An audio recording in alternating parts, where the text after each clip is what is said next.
આજે નવરાત્રિનું પાંચમો દિવસ, પાંચમું નોરતું, સ્કંદ માતાની આરાધનાનો દિવસ. એક બાજુ શક્તિની ભક્તિની પરંપરા અને એને આરાધતા માણસો, બીજી બાજુ વડોદરાના યુનાઇટેડ વેમાંથી એકબીજાને કિસ કરતા કપલની વાયરલ થયેલી રીલ અને નવરાત્રિના એકદમ આ મિક્સ રંગોની વચ્ચે ગુજરાત દેશ દુનિયાના સમાચાર સાથે નમસ્કાર. આપની સાથે હું દેવાંશી.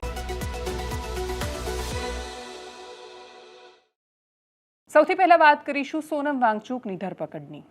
સોનમ વાંગચુક જાણીતા એક્ટિવિસ્ટ, જે તે સમયે 3 ઇડિયટમાં એમના નામ પર આમિર ખાનનો રોલ છે એ રીતે ખૂબ જાણીતા બન્યા, ઇનોવેશન માટે પણ જાણીતા, અને ખાસા વર્ષો સુધી એટલે છેક 2019માં પણ સરકારે જ્યારે જમ્મુ કાશ્મીર લેહ લદ્દાખના વિભાજનનો નિર્ણય લીધો ત્યાં સુધી એ નરેન્દ્ર મોદી સરકારના ભક્ત અથવા પ્રશંસક તરીકે ઓળખાતા હતા.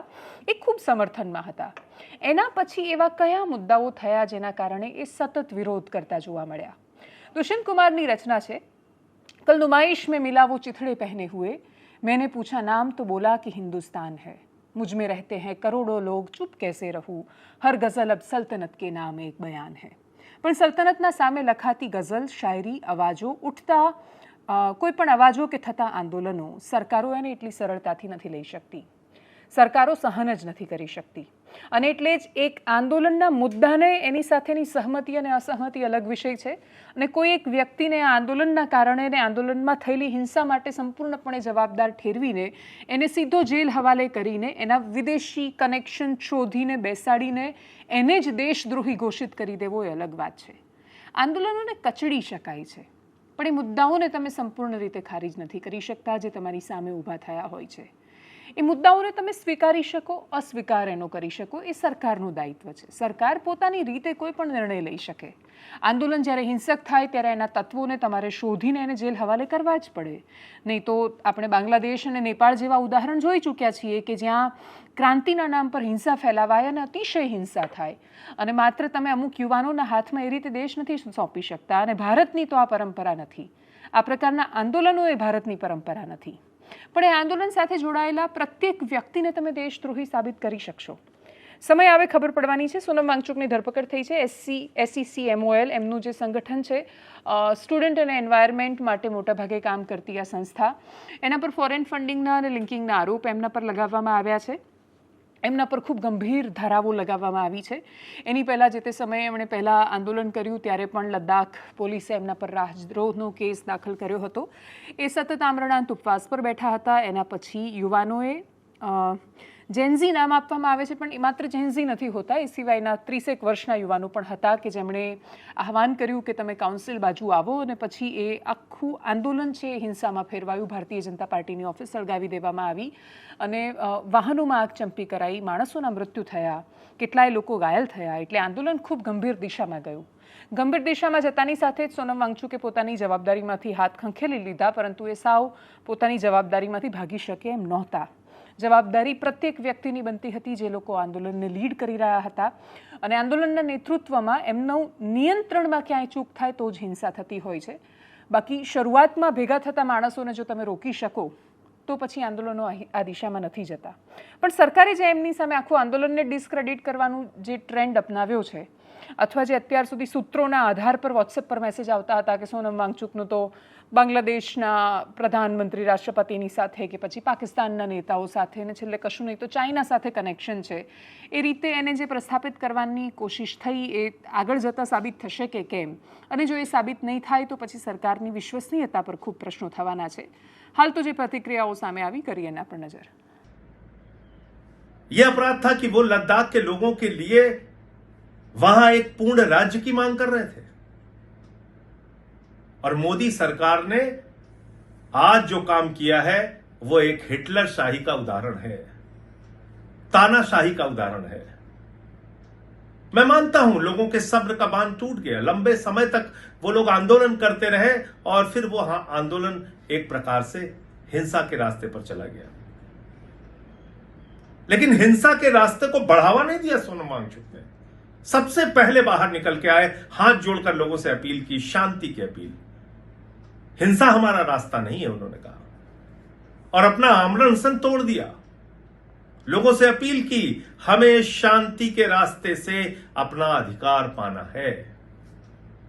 और ऐसे व्यक्ति को आप देशद्रोही कह रहे हैं? मोदी जी, ये गलती मत कीजिए. वो चीन की सीमा से लगा हुआ राज्य है, लगा हुआ क्षेत्र है।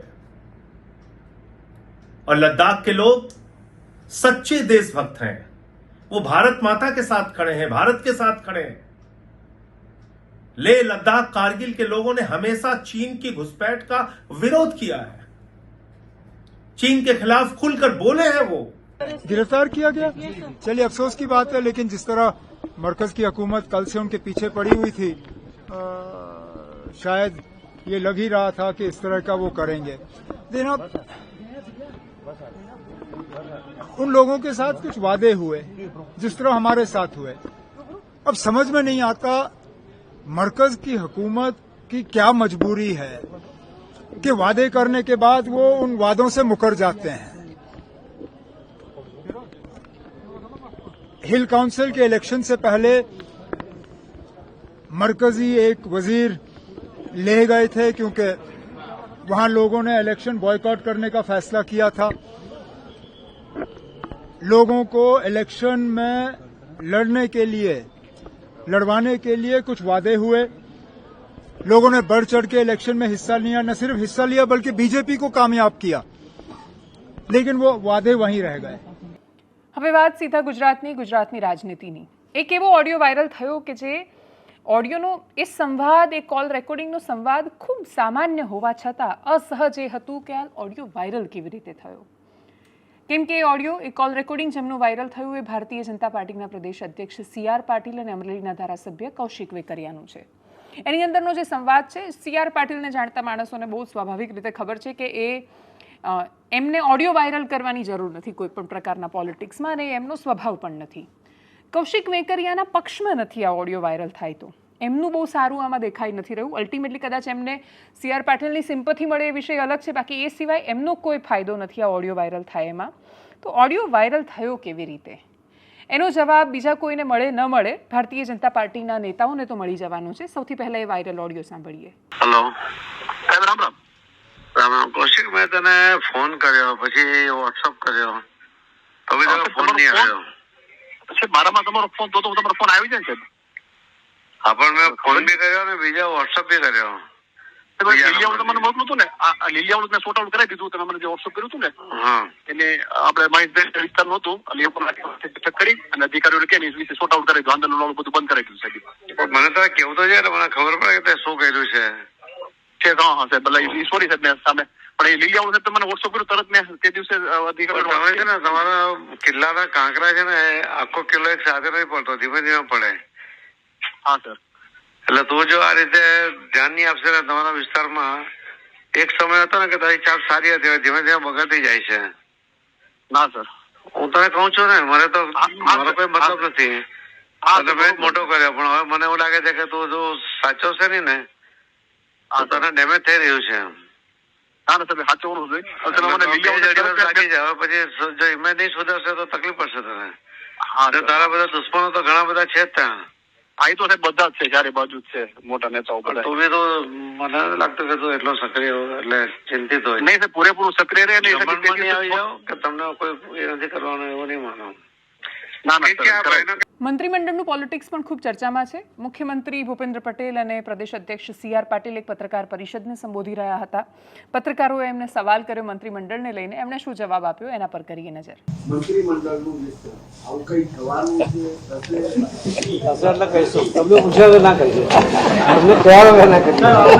અને આ બધું જ જ્યારે થઈ રહ્યું છે ત્યારે એક એવો વિસ્તાર કે જે 30 દિવસ પહેલા પૂરના કારણે આપત્તિમાં ફસાયો, ઓલમોસ્ટ 1 મહિના જેટલો સમય થઈ ગયો હોવા છતાં એ વિસ્તારની અનેક શાળાઓ છે કે જે આજે પણ પાણીમાં છે, અનેક ખેતર એવા છે કે જ્યાંથી પાણી નથી ઓસરી શક્યા, ગામોના ગામ ડૂબેલા છે। આટલા સમય પછી પણ કોઈ 20 દિવસ પછી, 22 દિવસ પછી નેતાઓ મુલાકાત લઈ રહ્યા છે, તો એ મુલાકાત લઈને એવો નિશાસો નાખે છે, પણ એના સિવાય બીજું કશું નથી કરી શકતા। કરવાની જરૂર બહુ પહેલાં હતી। એવું કહેવાયું કે વાવની આગળનો, સુઈગામની આગળનો જે સરહદી વિસ્તાર છે ત્યાં ખોટી રીતે પાળા ઊભા કરી દેવામાં આવ્યા। મીઠાનો એવો મોટો કારોબાર શરૂ કરવામાં આવ્યો કે ખૂબ બધા માણસોને એની પરવાનગી નહોતી।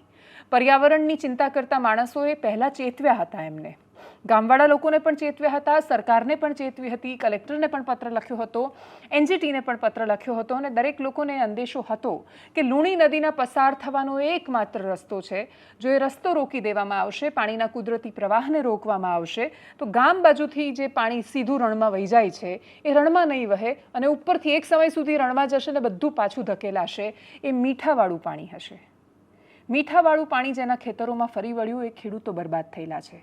બનાસકાંઠા એવી ત્રાસદીમાંથી પસાર થઈ રહ્યું છે કે આટલા દિવસ પછી પણ ત્યાંના ખેડૂતો, ત્યાંના સ્થાનિકો સતત ફોન મેસેજ કરીને કહી રહ્યા છે કે અમારી સામું કોઈ નથી જોઈ રહ્યું. તસવીરો બે છે. એક થરાદના ભોરોલ ગામથી પણ એક દર્શકે લખ્યું અને એમણે કહ્યું કે ભોરોલ ગામ હજી સુધી પાણીમાં ડૂબેલું છે અને ત્યાં હાલત ખરાબ છે. વાવના બાલુંત્રીથી પણ એ જ પ્રકારની તસવીરો સામે આવી, જે દ્રશ્યો સામે આવ્યા છે અને જે ખેડૂતો કહી રહ્યા છે. કરીએ એના પર નજર.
અને હવે છેલ્લે વાત યુનાઇટેડ વેના એક એવા વાયરલ વિડીયોની કે જેમાં એક કપલ જે ગરબા રમવા ગયું હતું, એના પછી આપણે ત્યાં મોટા ભાગની ગતિવિધિઓ હવે યુવાનો રીલ બનાવવા માટે કરવા માંડ્યા છે. એટલે જમે છે તો રેસ્ટોરન્ટમાં પણ રીલ બનાવવા માટે જાય છે, એ ગરબા રમે છે તો પણ એની રીલ બનાવવાની છે. એ બહુ જ સરસ સૂઈ ગયા તો એ પણ એમને સોશિયલ મીડિયા પર કહેવું છે, એમને ઊંઘ નથી આવતી તો પણ એમને સોશિયલ મીડિયા પર કહેવું છે. સતત કોઈક એક આભાસી દુનિયામાં રહેવાની માણસોને ટેવ છે. એ આભાસી દુનિયામાં પ્રેમ અને સ્ટન્ટ એ બતાવવાની પણ ઈચ્છાઓ હોય છે. એ ઈચ્છાઓને તાબે થઈને યુનાઇટેડ વેના ગ્રાઉન્ડમાં એક છોકરો અને છોકરી હવામાં ઉછળીને સરસ રીતે સ્ટન્ટ કરતા એમની ફિઝિકલ ફિટનેસ બહુ જ સરસ હતી, પણ એ બંને એકબીજાને કિસ કરતા હતા અને કિસ કરતા હતા એનો વિડીયો વાયરલ થયો. અને એટલે જ સવાલો સ્વાભાવિક રીતે ઉઠવાના હતા કે તમે ગરબા ગ્રાઉન્ડમાં છો, એક બાજુ ત્યાં એવું કહી રહ્યા છો કે માત્ર માતાજીના ગરબા ગવાય છે અને એ ગરબા એટલે ગવાય, ફિલ્મી ગીતો નથી ગવાતા, માત્ર એ શક્તિની ભક્તિ કરવાની પરંપરાની જેમ એને ઉજવાય છે. તો એ જ ગરબાના ગ્રાઉન્ડમાંથી એ તસવીરો શું કામ સામે આવી રહી છે? પ્રતિક્રિયાઓ આવી છે એના પર, કરીએ એના પર નજર. કેમ કે આપણા ધર્મની અંદર, આપણા જ લોકોની અંદર આ રીતની ભાવનાઓ કેમ જાગૃત થઈ છે? આ રીતની અગર ભાવનાઓ છે તે ભાવનાઓની સામે અમારો સખ્ત વિરોધ છે. કેમ કે આ કૃત્ય જેને પણ કર્યું છે, આ કૃત્ય જે બી વ્યક્તિઓએ કર્યું છે, પહેલાં તો સરકારને અને પોલીસ પ્રશાસનને કહેવા માંગુ છું કે કાયદેસર જેટલી બી કલમ કે જે પણ લાગતું હોય, ધર્મ વિરોધી પ્રવૃત્તિ છે સાહેબ. આ મંદિરનું પ્રાંગણ છે અને પ્રાંગણમાં આવા ધતિંગ કરો છો. અગર તમને હિન્દુ ધર્મ ન ફાવતો હોય ને સાહેબ, તો તમે બીજા ધર્મમાં જઈ શકો છો, તમારી પાસે બીજા રસ્તા બહુ છે. પણ હિન્દુ ધર્મમાં તો દેવી દેવતાઓનું અપમાન અમે કદાપી નહીં ચલાવી લઈએ. ને નવરાત્રિમાં તમે આ કૃત્ય કર્યું છે એ તો માએ નહીં છોડે તમને. પણ આ રીતની જો ભાવનાઓ જાગૃત થઈ છે તો ક્યાંક ને ક્યાંક આપણા હિન્દુ સમાજ માટે આગાડી જતા ક્યાંક ને ક્યાંક મુસીબતના સંકેતો છે. શું છે? એનાલિસિસમાં અત્યારે બસ આટલું. જો આપ અમને યુટ્યુબ પર જોઈ રહ્યા છો તો સબસ્ક્રાઇબ કરો, ફેસબુક પર જોઈ રહ્યા છો તો ફોલો કરો, વિડીયોને શેર કરો. નમસ્કાર.